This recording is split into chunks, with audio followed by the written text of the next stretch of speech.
Estimado docente, muy buenas noches, un gusto en poderle saludar. Esta noche vamos a hablar sobre las fuentes del derecho administrativo y su incidencia en la actividad administrativa.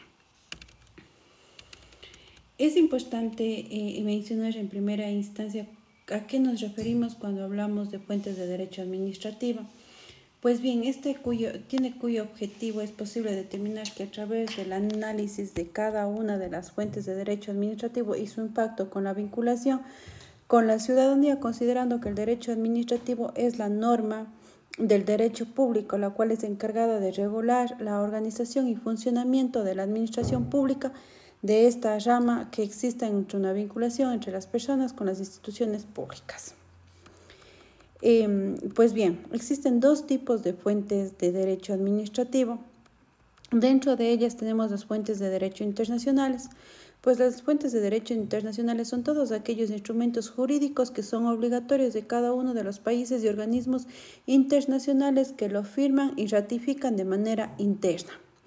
Estos pueden ser el tema de los tratados internacionales. También es importante mencionar las fuentes de derechos nacionales. Dentro de las fuentes de derechos nacionales tenemos en primera instancia el tema de la ley que es plasmada en cada una de las constituciones. Luego de aquello tenemos el tema de los reglamentos, el tema de los códigos, el tema de la jurisprudencia, el tema de las costumbres. Existen tratados de derechos humanos que son los derechos internacionales que están dentro de las fuentes de derecho administrativo internacionales.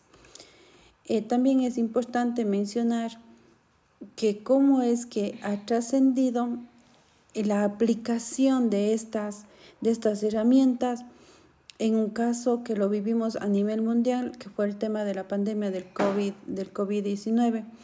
Pues esto se dio a partir del año 2020. El Ecuador lo decretó un estado de excepción como una calamidad pública del territorio nacional. Este decreto pues hizo que afectó de manera directa al tema educativo, puesto que se tuvo que cambiar el tema de metodología. De lo que antes era metodología presencial, se tuvo que empezar a trabajar con la metodología virtual. Esto fue uno de los impactos más importantes porque dentro de estos impactos internacionales estaba la protección de cada una de la propagación de la pandemia. Estaba el tema de poder que los derechos no sean vulnerados. Sin embargo, voy a dar a conocer algunas de las conclusiones que me parecieron muy relevantes dentro de este tema. Pues cuando hablamos de las fuentes de derecho administrativo, no es otra cosa que aquella herramienta útil a la que es utilizada por los jueces, los funcionarios administrativos, utilizadas cuando toca asumir responsabilidades de crear una forma jurídica para ser aplicable dentro de un Estado de Derecho.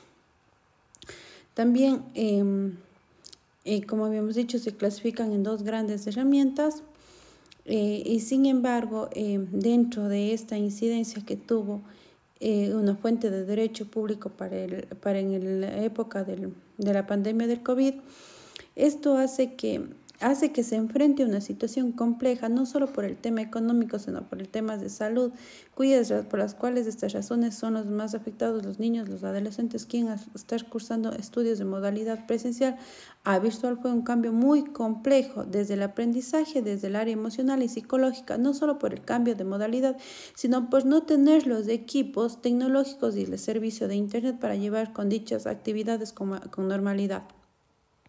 Uno de estos decretos, como bien había dicho anteriormente, es muy fundamental porque estos obligan a que el Estado opte por un cambio desde el tema de dotar este servicio de Internet, logrando así una equidad a nivel de cada uno de los ciudadanos. Entonces, esto es lo que puedo acotar frente a las fuentes de derecho. Muchas gracias.